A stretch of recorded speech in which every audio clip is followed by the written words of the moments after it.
జై యాదవ్ జై యాదవ్ యాదవ్ ఐక్యత యాదవ్ ఐక్యత జై యాదవ్. నా పేరు గరవేణి మల్లేష్ యాదవ్. మాది మల్లాపూర్ మండలం రేవంట గ్రామం. ఇవాళ ఈ గుళ్ళపేట గ్రామానికి వచ్చినటువంటి ముఖ్య ఉద్దేశం ఏంటంటే ఇలా జైత్యాల జిల్లాల మన యాదవులు అనేటోళ్ళం చాలా వెనుకబడిపోయి ఉన్నాం. వెనుకబడతాం అంటే ఎట్లా ఉంది? ఇలా డబ్బులు లేకనో ఆస్తులు లేకనో కాదు వెనుకబడతాం. ఇలా కుల సంఘాల పరంగా వెనుకబడి ఉన్నాం, ఇలా ప్రభుత్వాల పరంగా వెనుకబడి ఉన్నాం, ఇలా పార్టీల పరంగా మనం వెనుకబడి ఉన్నాం. ఎందుకు వెనుకబడి ఉన్నామంటే మనలో యూనిటీ లేదు, ఇలా ఐక్యత లేదు.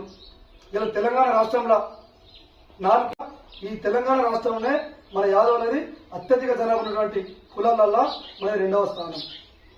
కానీ ఇలా మనకంటే తక్కువ ఉన్నటువంటి కులాలు, మనకంటే తక్కువ జనాభా ఉన్నటువంటి కులాలు ఇలా పార్టీల పరంగా, ప్రభుత్వాల పరంగా, కుల సంఘాల పరంగా ఇలా అభివృద్ధి చెందుతా ఉన్నాయి, ముందరికి పోతా ఉన్నాయి. ఇలా జైత్యాల జిల్లా ఇలాంటి సంఘాలన్నీ కూడా వారి కులాస్తుల ఓటింగ్ ద్వారా ఇలా జిల్లా కమిటీ వేసుకుని వాళ్ళు ప్రభుత్వంలో ఉన్నటువంటి నాయకుల ద్వారా ఇలా జైత్యాల జిల్లా కేంద్రంలో కుల సంఘాలకు సంబంధించినటువంటి సంఘ భవనాలు ఇలా నిర్మించుకున్నారు. నేను చెప్పినట్లు ఇలా అత్యధిక జనాభా ఉన్నాం. మరి మన యాదవ్లో ఆ రాష్ట్రంలో కావచ్చు, ఈ జిల్లాలో కావచ్చు, మనం 2వ స్థానంలో జనాభా ఉన్నాం.